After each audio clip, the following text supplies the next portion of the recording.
নমস্কার, শখের রান্নাঘরে সবাইকে স্বাগত। আশা করছি সবাই অনেক ভালো আছেন। আজকে বানাবো চিলি সয়া। চিলি সয়া বানানোর জন্য প্রথমে সয়াবিনগুলোকে গরম জলে বেশ কিছুক্ষণ ফুটিয়ে নেব। যখন সয়াবিনগুলো সেদ্ধ হয়ে যাবে জল ঝরিয়ে নেব। এরপর একটা পাত্রে জল ঝরানো সয়াবিনগুলো নিয়ে নেব। এবার সয়াবিনগুলোকে ম্যারিনেট করে নিতে হবে। এইভাবে বানালে একদম পুরো রেস্টুরেন্টের মতো টেস্ট হয়। প্রথমে দিয়ে দেব এখানে বেশ খানিকটা পরিমাণ কর্নফ্লাওয়ার, দেব কিছুটা গ্রেট করা আদা, গ্রেট করা রসুন, দিয়ে দেব অল্প কাঁচা লঙ্কা কুচি, স্বাদমতো লবণ দিয়ে দেব। এবার দিয়ে দেব এর মধ্যে একটা ডিম। এবার সব কিছুকে একসঙ্গে খুব ভালোভাবে মিশিয়ে নেব। মিশিয়ে বেশ খানিকক্ষণ রেখে দেব। মোটামুটি 15 থেকে 20 মিনিট পর কড়াইতে সাদা তেল গরম করতে দিয়ে দেব। 2-1 ফোঁটা ব্যাটার ফেলে দেখলাম তেলটা গরম হয়ে গেছে। এবার এক এক করে প্রত্যেকটা সয়াবিন দিয়ে দেব আর খুব ভালোভাবে সয়াবিনগুলোকে ভেজে নিতে হবে। সয়াবিনগুলো একটু লালচে করে ভাজা হয়ে গেলে তুলে নেব। এইভাবে প্রত্যেকটা ভেজে নেব। এরপর অল্প তেলে দিয়ে দেব কিছুটা গ্রেট করা রসুন আর আদা। সব কিছুকে একটু ভালোভাবে নাড়াচাড়া করে নেব যাতে আদা আর রসুনের কাঁচা গন্ধটা চলে যায়। আর রসুনটা একটু ভালো করে ভাজলে এর ফ্লেভারটাও খুব ভালো আসে।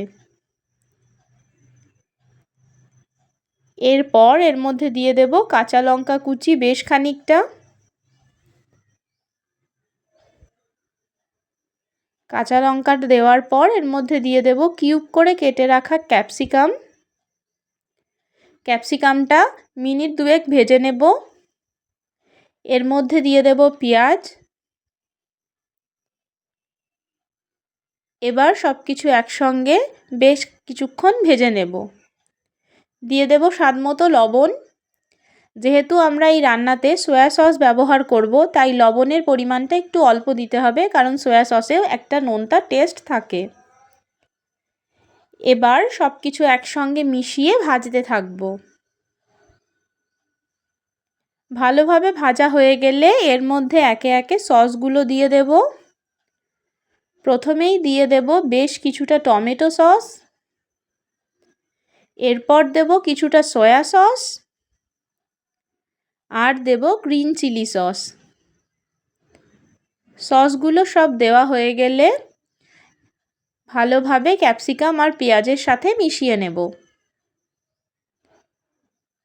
এরপর আগে থেকে ভেজে রাখা সয়াবিনগুলো দিয়ে দেব। সসের সাথে খুব ভালোভাবে সয়াবিনগুলোকেও নাড়াচাড়া করে মিশিয়ে নেব।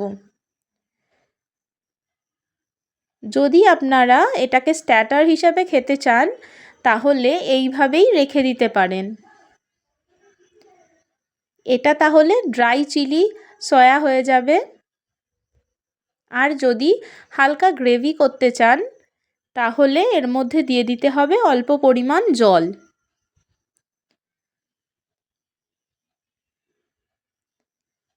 অল্প জল দিয়ে দেব। এখানে আমি গরম জল দিয়েছি।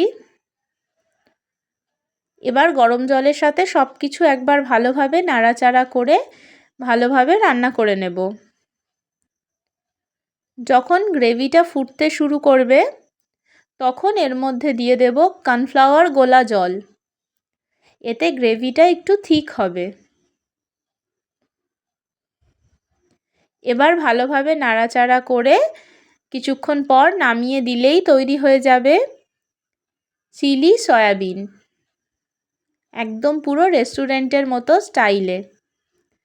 রেসিপিটা সবাই অবশ্যই বাড়িতে একবার ট্রাই করে দেখবেন। এটা রুটি, পরোটা কিংবা ফ্রাইড রাইসের সাথে খুব ভালো লাগবে। রেসিপিটা ভালো লাগলে একটা লাইক করে দেবেন আর এই রকম আরও অনেক ভিডিও দেখতে আমার চ্যানেলটা সাবস্ক্রাইব করতে পারেন। ধন্যবাদ ভিডিওটা শেষ পর্যন্ত দেখার জন্য। কমেন্টে জানাতে পারেন নেক্সট কোন রেসিপিটা দেখতে চান।